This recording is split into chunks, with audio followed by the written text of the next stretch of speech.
Let's set the scene. Anfield. The place was absolutely electric. It was one of those nights when every pass feels heavier. Every chant shakes the stadium. Liverpool and Real Madrid, two giants, face to face again in Europe. But this time, the script flipped. Real Madrid, usually calm and in control, were completely overwhelmed by Liverpool's intensity. The first half? It was the Thibaut Courtois Show. The Belgian pulled off miracle after miracle.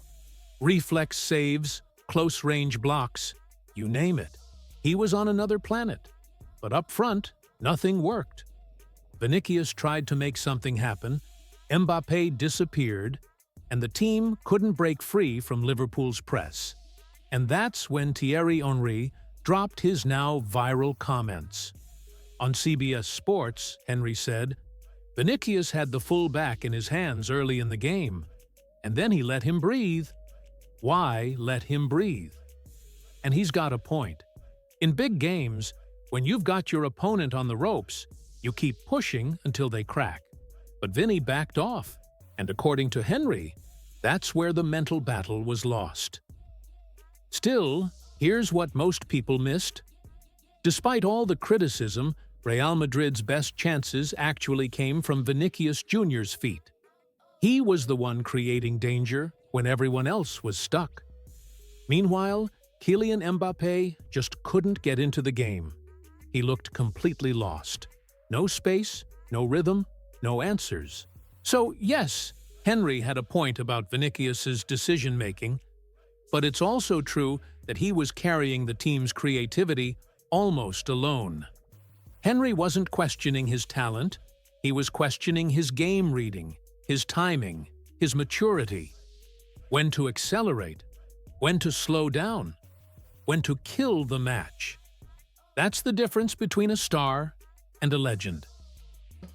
Just that spark up front, I think me and Thierry were even speaking that we didn't see Mbappé and Vinicius in that final third really just do a bit of magic and get them back into the game. And it was just a bit disappointing that final third. There wasn't really that kind of quality that you would expect from Real Madrid's players. Can I just ask you about that? Because we sort of did it before, and we talked about that space.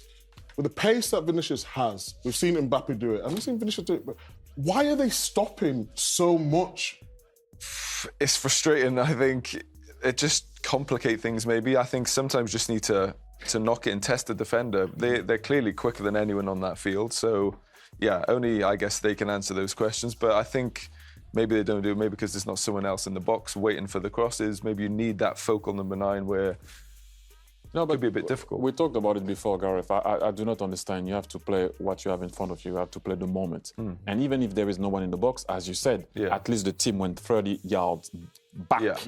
And then you can give the ball to your midfielder that maybe will have a strike outside of the box. But I don't know when sometimes people try to be cute where there is no need to be cute. If there is space, just give the ball, that all recycling the ball. Sometimes it's too scripted.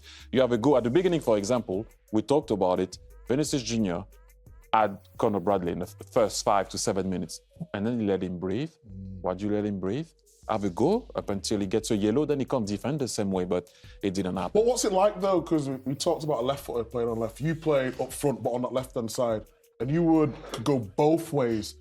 When they beat their man, do they come back inside because they want to go inside and don't want to cross with their weaker foot? I just said because we don't have the image now, but when we watch the game with Gareth, we're watching the game, and Vinicius Jr. received the ball in a 1v1 after having a good battle in the first 5 minutes against Conor Bradley, and he passed it back to his left back to receive it back, and it was a 1v3. Then he attacked the 1v3, and I'm like, wait, do the math. You had a 1v1. Try to see what you can do with that one. Why you recycling the ball for it to come back to you to play a 1v3? I just don't get it at times. Liverpool, on the other hand, did the simple things perfectly. They pressed with precision, stayed compact, and took their chance when it came. McAllister's header sealed it, and even Courtois, Madrid's hero, couldn't stop it. It was the perfect picture of the night. One team fully connected, the other completely out of sync. And look, if you love this kind of deep football breakdown, Beyond the scoreline, make sure you subscribe and turn on notifications, because here we talk about the game like true fans do. Back to the pitch. This loss isn't a disaster for Real Madrid, but it's definitely a warning sign. Because when someone like Henry speaks, dressing rooms listen. And maybe his words weren't just for Vinicius.